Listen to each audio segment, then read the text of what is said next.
You are watching Melody Lane. With me, you're gonna have a great crafting time.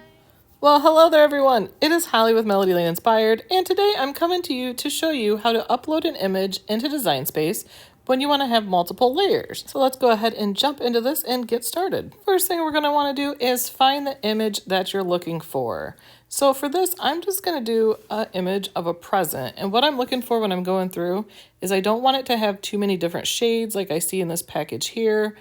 The simpler, cleaner lines, the easier it is to do this, to give you a clean cut file. This red and yellow one here is perfect because as you can see, the reds are all one shade, the yellows and the black. Keep looking here.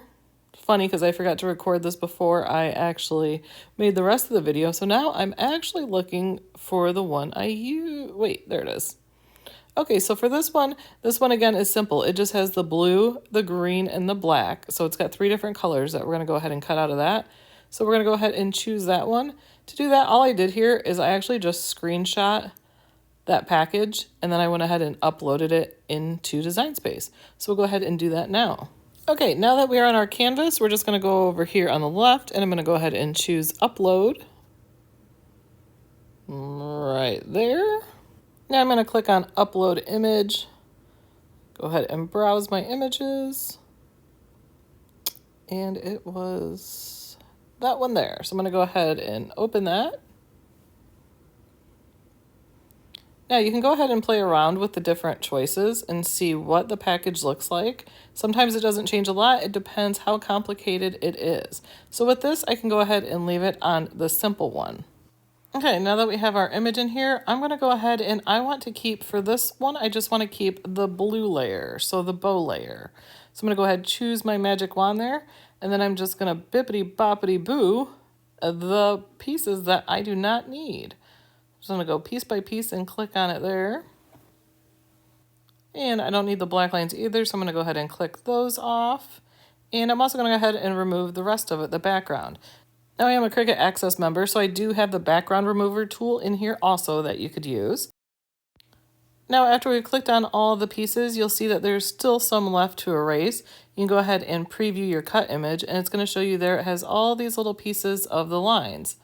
Now to go ahead and erase those, we're just going to go ahead down here to our eraser and choose our eraser. That's a little too small there, so I'm just going to increase the size of my eraser. And then I'm just going to go along and erase those lines.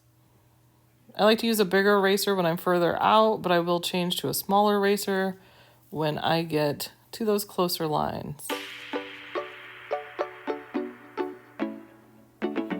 I'm just holding down the mouse and going along. And as you see, I have just the edge of it touching. That's all. It's so close, so I want to just be right on the edge. We're going to speed this up a little bit. If only I was really this fast. So as you go along, you will go ahead and you might accidentally go in like right there. Whoops, I went in. So I just went ahead and hit undo. I don't know about you guys, but I always get in the mode where I'm just in a great line flowing and then I mess up and then I got to redo the line. So I do try to stop every little bit. That way if I mess up, I don't have to redo the whole line. Now I had switched here to a smaller brush and zoomed in. Well, not a smaller brush, but a smaller eraser. That way I can go ahead and erase those teeny tiny pieces. Always use that preview cut image to show you exactly what you're going to cut. That's good to show you the pieces that you missed because there's always a little piece somewhere. I'm like, ooh, I didn't see you. This is really close here. Whenever I'm doing something this close, see I messed up there, I just went back and erased it. I sometimes don't just glide it, I'm just clicking and moving because it is so darn close to that line. So I'm just little by little, a move and a click.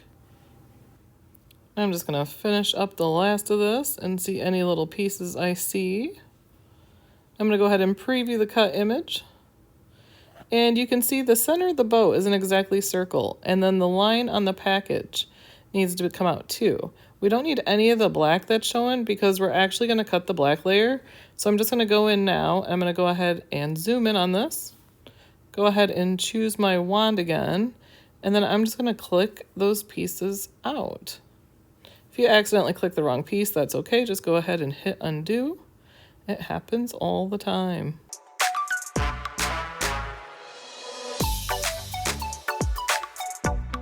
All right, and we got about all those. Gonna check it now, and that looks perfect. So that is gonna work. So I'm gonna go ahead and apply and continue here. Now I wanna use this as a cut image. If I wanted to print then cut, I would choose that there. I wanna do a cut image, and then it's showing it as black because it's just telling it it's a cut image. We can apply whatever color we want to it once we add it to the canvas. Now we're gonna go ahead and make another layer. So we're gonna go ahead and do the same thing. We're gonna upload our image here. Just pull up the exact same image that we had used. We're going to choose simple again. Now sometimes you'll find certain colors will work in simple and it won't show them all. Here it shows them all. Sometimes you have to choose a more complex one for all the colors. So on this one I'm keeping the pink part. So I'm going to go ahead and use my wand there, and I'm going to go ahead and click off all the parts that I don't want to keep. Go ahead and click off the background there. And then I'm also going to go ahead and remove the black here also. Now we can see the image, and again we have those lines. So we're going to do exactly like we did before. We're going to go ahead and grab that eraser. I always start with my eraser big, do the bigger areas, and then I'm going to switch to the small eraser and zoom in some more.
Now I also wanted to show the restore feature. So if I choose restore over here, I can go ahead and take my wand, it's not my wand, but you know, and go ahead and restore the parts that are cut out.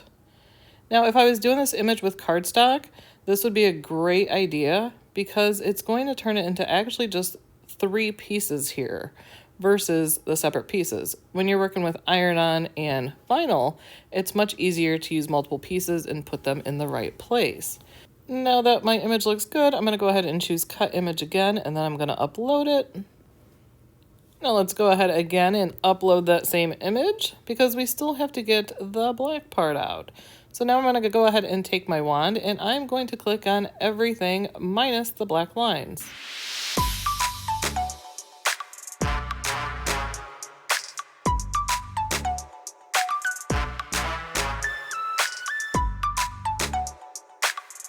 That one is actually a very easy line to do. There's nothing I have to go in and fix with the eraser or anything.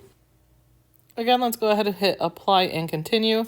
And you can see here that actually the print and cut image and the cut image look exactly alike. But we're going to go ahead and choose the cut image again. I'm going to go up here and name my image. That way I know what layer it is, what color I want it to be. I like to give them a name for the color. Now we got one last piece of the puzzle, so we're going to go ahead and upload that again. I just want the whole image as a background. That way you can layer it on top. All I have to do here is click that background, and it's leaving that one piece. That is actually what I want, so we can put the layers right on top of it. You may use it, you may not use it. With doing this, you could also choose not to put the black layer that we cut individually on top because the black is going to show through. But as I'll show you in a little bit, I think you get much cleaner lines by adding that black layer on top. All right, let's go ahead and add all those pieces to the canvas and assemble our present. Now, first thing I like to do once I bring in all the pieces, they're all grouped together, so I like to go ahead and rescale that down to the size that I need because they are all grouped together. That way they don't end up different sizes. But if you've already moved them and you need to readjust, go ahead, just group them all together again, and then go ahead and size them to whatever you need. I'm just go ahead and pull the pieces apart here. I'm gonna start giving them their colors. So this part I wanted to make a pink color, so I'm gonna go ahead down here. Which, let me just say, should we not have a pink there in our material colors to choose from? I think so, Cricut. Can we please get some pink up there? Anyone ever feel like Goldilocks picking a color? This one's too bright. This one's too dark. And then you're like, this one is just right. Now for the bow, I'm going to go ahead and I want to make this purple. Go up here and choose the purple color. Perfect. Now I'm going to go ahead and bring over the top black layer and put that over the top there. See how it all comes together here once we bring that in? Now all we have left is this back piece, which, like I said, this piece is optional. If you wanted one piece to go ahead and put all the pieces on, you can go ahead and add that to that. I'm going to put this on here, go ahead, click on it, and you're going to send it to the back. And that's how it would look if I did not want to put that top black layer on it. But I love the crispness, the way it looks with the top layer, so I'm going to go ahead and add that back on top. And you can see how those lines really pop once we do that. And there it is. So that is how we upload a design into Design Space when you want to make it into many different layers. And remember, the simpler the image, the easier it's going to be to turn into a cut file. So if there's an image you're looking for and you just can't find it in Design Space and you don't have it as an SVG, go ahead, look on the internet, find an image, go ahead, pull it in here, and just take these steps to make it your own. This is a great idea too for those businesses that have a logo. You can go ahead, bring it in Design Space, upload it, turn it into a cut file, and then you can start putting it on t-shirts and polos and make hats and make yourself some mugs and everything for branding. So thank you so much for watching us. I hope that you learned something today. I hope that I was helpful. Please go ahead, give us the like and the subscribe. Thank you to all of our sponsors, admins, and supporters. We appreciate you guys. We hope you all have a fantastic week and happy crafting, everyone. Bye.